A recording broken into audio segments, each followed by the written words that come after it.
Good evening, Your Excellency. It's an honor to have you here today. My name is Ayobami, and I'm the founder of Energy Intelligence. Over the last 5 years, Energy Intelligence has been telling the story of sustainable energy in Africa. And one of the things we do is we bring leaders in the industry and to come and tell us about the challenges in the industry, but most importantly about the solutions. So it's a great honor to have you here, sir. So before we jump in, I'd like to know, what do you think of Lagos? Well, I love Lagos. I've been living in Nigeria now for 9 months, and my house is in Abuja, where the embassy is. But I travel to Lagos as often as I can because this is the most energetic city in Africa. Interesting. Good to hear that. Your Excellency, Norway is a leader in developing renewable energy sources. And Nigeria as a country has also set its own ambitious goal to net zero. How do you think both countries can collaborate to ensure a sustainable energy future?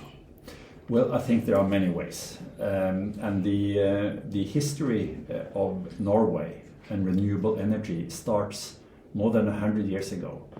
Because then our politicians, they made good decisions about using the potential of hydropower in Norway. So to ensure that our rivers and our lakes was used to create renewable hydropower was a very important building block for our economy. Then later on, in the late 60s, we found oil. A few years later than Nigeria found oil. And oil and gas has been important too. But now we see the effects of climate change. It's important for Norway to walk over to creating more renewable energy. So how do you think both countries can work together to achieve that? Well, I think we have investments such as what happened last week when a Norwegian energy company called Empower New Energy came to Lagos to open or commission a solar panel facility that will give clean solar power to 10 supermarket stores, the Just Right stores here in Lagos.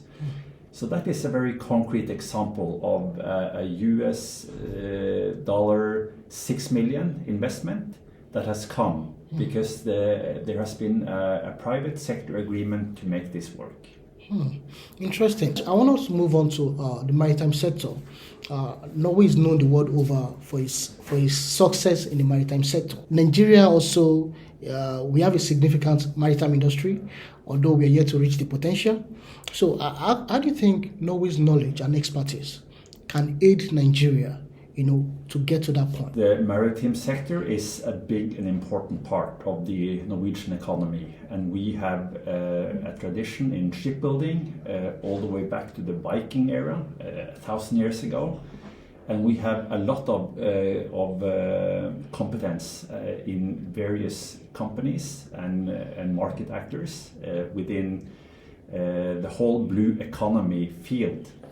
Now, the most important thing that Nigeria can do to make Norwegian companies come here to cooperate or to make investments is to create opportunities within the business they are active in, and to create, a positive business environment for investors, both from Norway, but also from other countries. As an aside, I think about 5 years ago or so was where I knew that Nigeria, the stockfish we eat in Nigeria, is from Norway. So it's surprising, really, that in a way, Norway has been feeding Nigeria for about 60, 70 years now. And it's really interesting. And we also look forward to for Nigeria doing that for other countries too. Norway and Nigeria, we've had a trade relationship spanning decades now.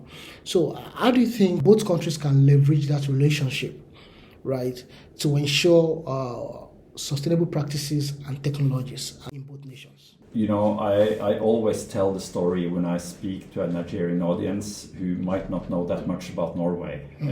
I say that there are two things I'm sure you've heard about, which has links to Norway.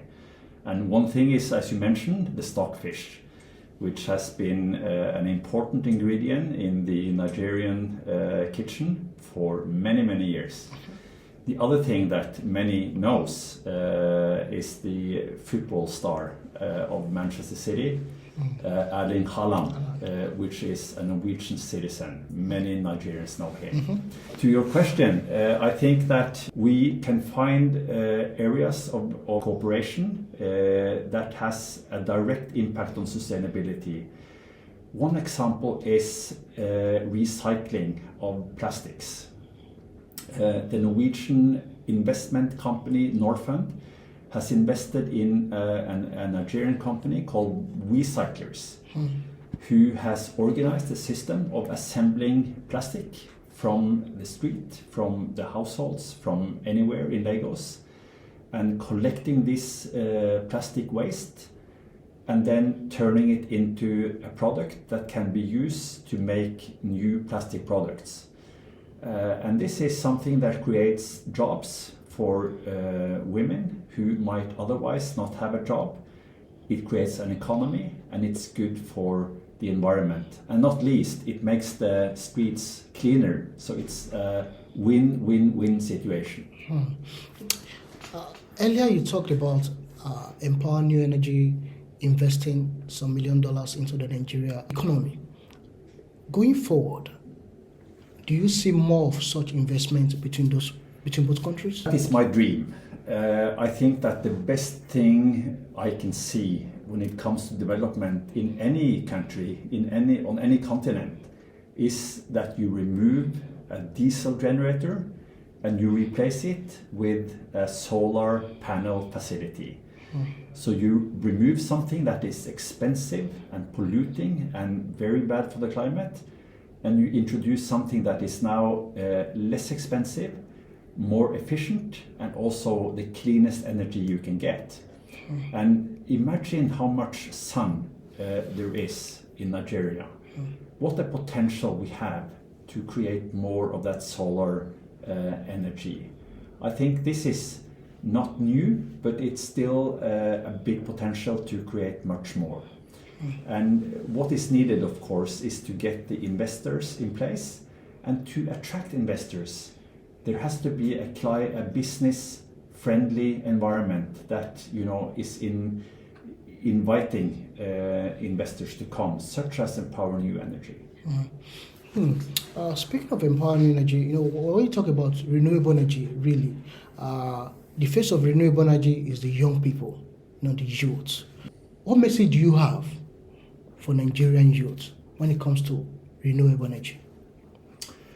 I think they should use their skills in their entrepreneurial skills, because I have lived in many countries and traveled to many countries, and I think what is striking me when it comes to the Nigerian young people is the level of energy they are putting into creating new ideas and creating new businesses. So I think there is a great potential there.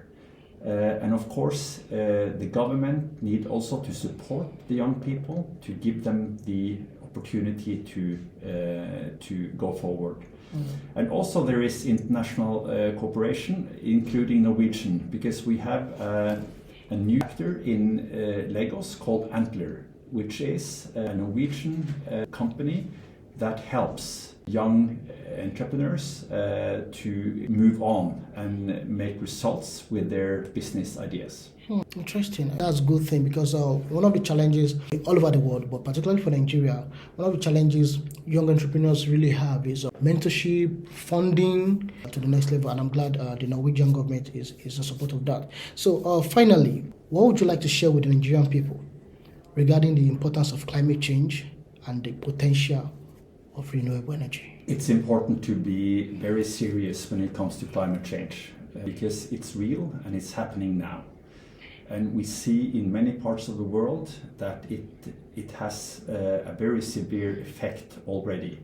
Both in Nigeria and in Norway, we see the effect when it comes to shifting of temperatures, and we see more violent flooding and drought and other effects of the climate change. So it's important that the young people also take this seriously, and that when creating new business, we need to think in a new way that helps the environment and helps the climate instead of making it even worse than it is.